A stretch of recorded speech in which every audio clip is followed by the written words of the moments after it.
Well, good evening, all. I want to begin first by extending our condolences to all those who have suffered, continue to suffer from the devastation from the natural disasters that we are witnessing around the Western Hemisphere. Obviously, this succession of massive hurricanes in the Caribbean are really testing, I think, the will and the spirit of the people that live in that area. And it's also testing our response capabilities. What I would tell you is our response capabilities have been extraordinary. We're really grateful for the cooperation with other nations. As you know, there are many nations involved in these string of islands that have been affected, and the cooperation has just been tremendous in terms of our ability to address the needs of our own citizens, the American people that are in those areas, but also to work cooperatively with other nations and help them as well. Also want to extend our thoughts to the people of Mexico. Let them know that we stand with you in the aftermath of two very bad and massive earthquakes. I know many of you are following the most recent quake in Mexico City, a very heartbreaking situation to watch unfold.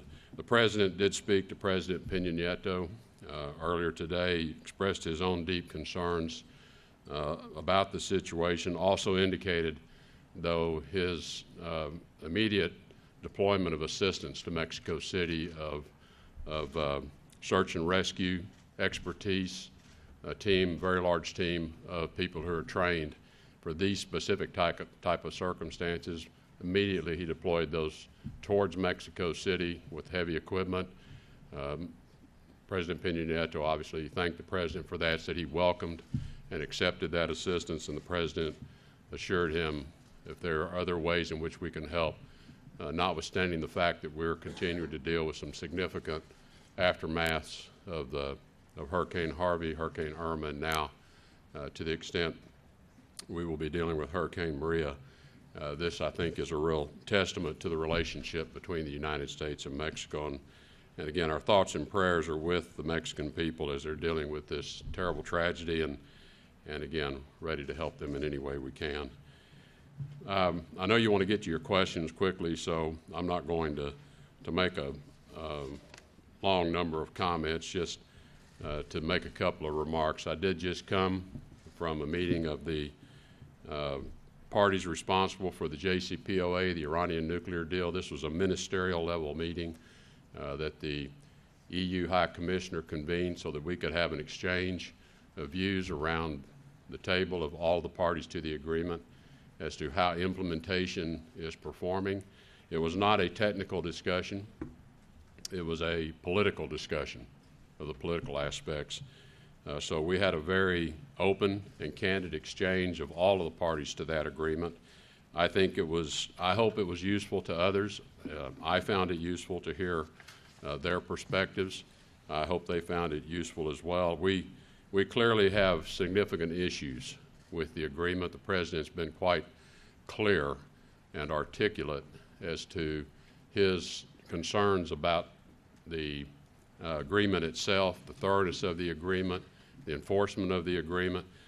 And I think really, as he has said it, and I've said many times as well, that when one looks at, he uses the word spirit of the agreement, I use the word expectations of the agreement, that even contained in the preamble of the agreement, there was a clear expectations of the parties who were negotiating this nuclear deal, that a conclusion of the nuclear agreement would set aside, obviously, a serious threat to the region and to the relationship, and that by doing so, this would allow the parties to seek a more stable, peaceful region.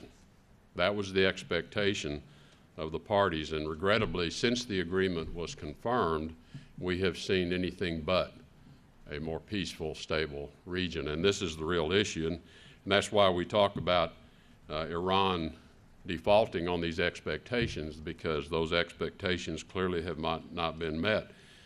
Since that time, Iran has continued to prop up the Assad regime and its horrible way in which it has brought violence to its own people.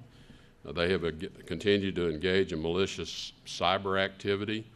They have aggressively developed and tested ballistic missiles in defiance of UN Security Council Resolution 2231, thereby threatening the security of the United States and the stability of the region. They've provided weapons and training forces to deploy to create instability throughout the region in Yemen, in Syria, in Iraq. And I think we even see them carrying out provocative operations in the Gulf itself against our naval and coalition vessels as they try to peacefully transit the Gulf, threatening the very freedom of navigation through this very important waterway.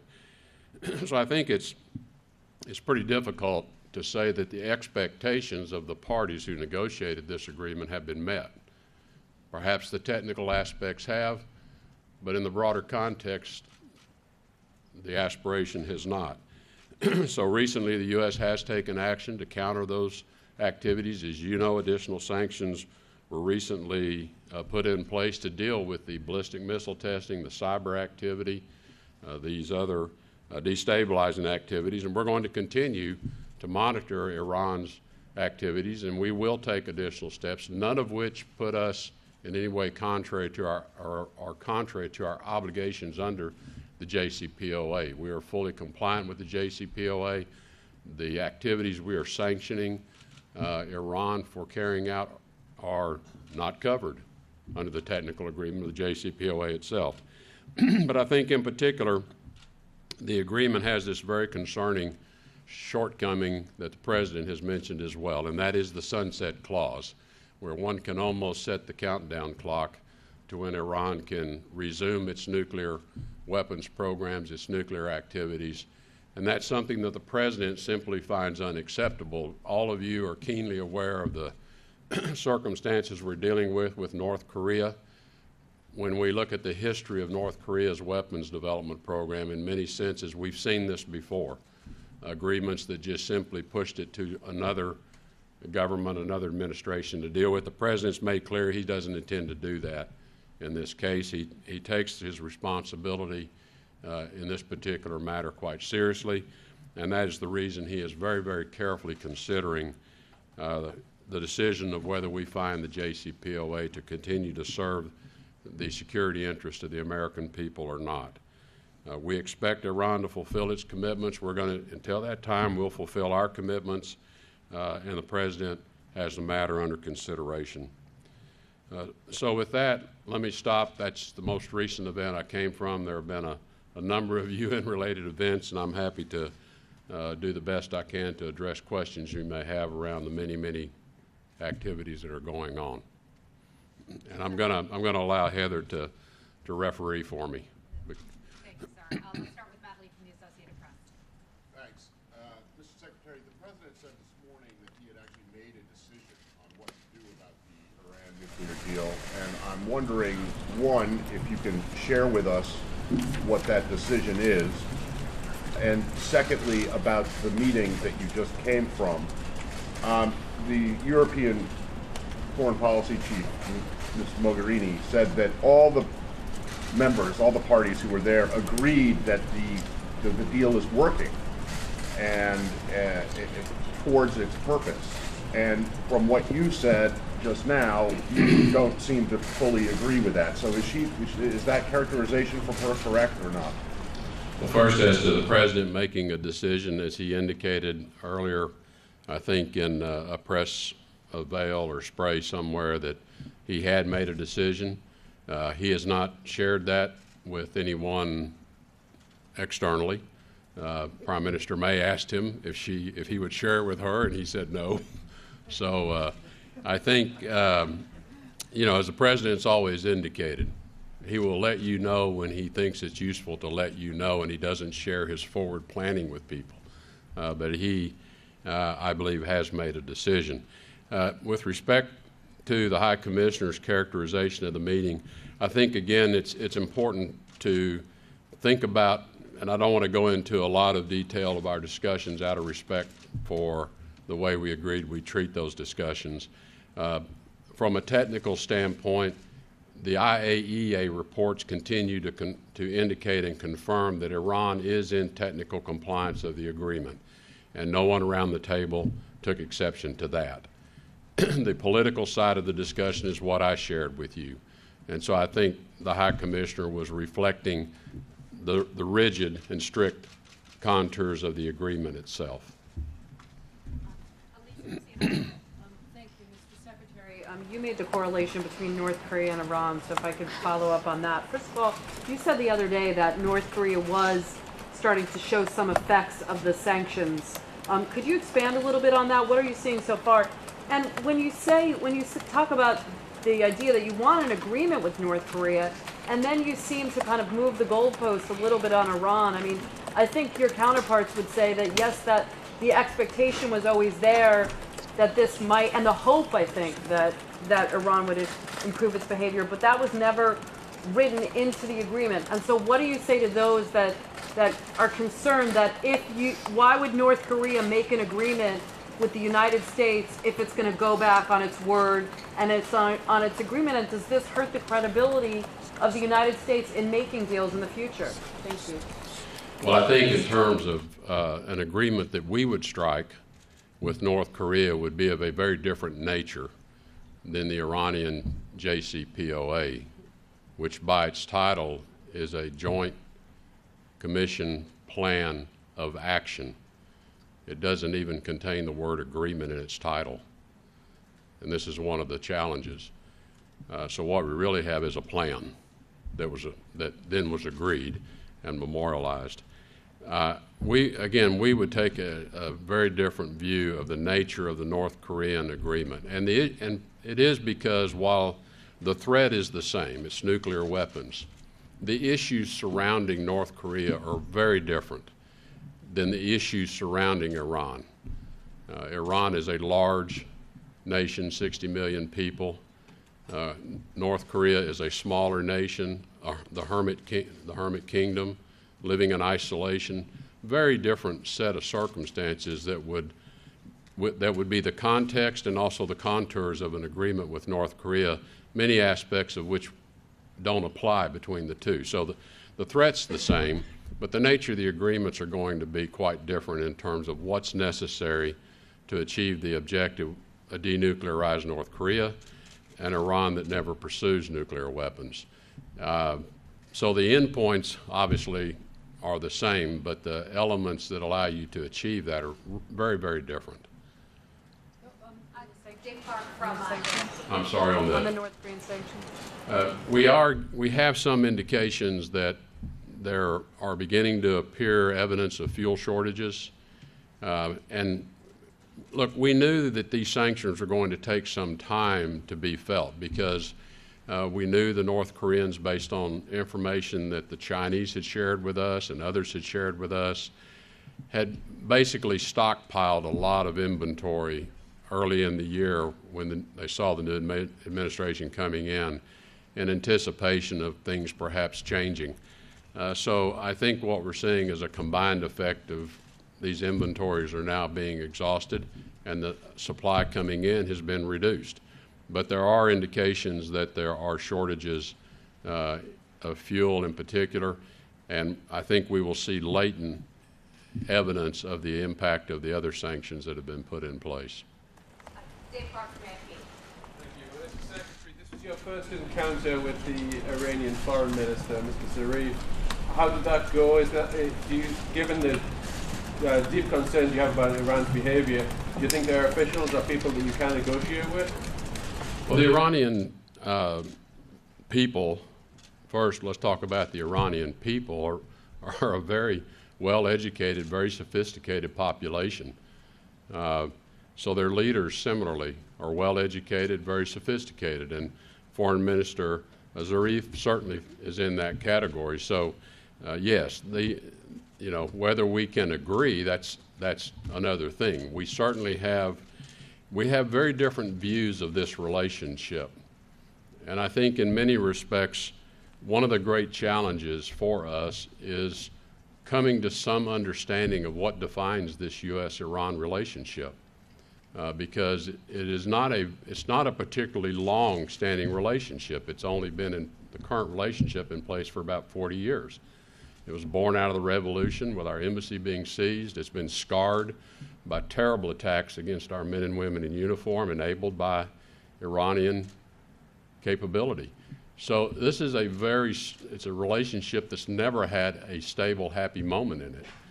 And I think if we ever get the chance to talk, perhaps that's where we ought to start talking is this going to be the way it is for the rest of our lives and our children's lives and our grandchildren's lives? And we've never had that conversation. So I don't know. We'll see. It was a good opportunity to meet, shake hands. The tone was very matter of fact. There was no yelling. We didn't throw shoes at one another.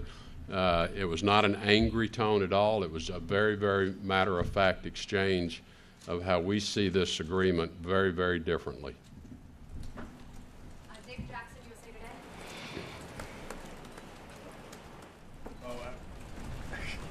Today. Secretary Tillerson, why is Mr.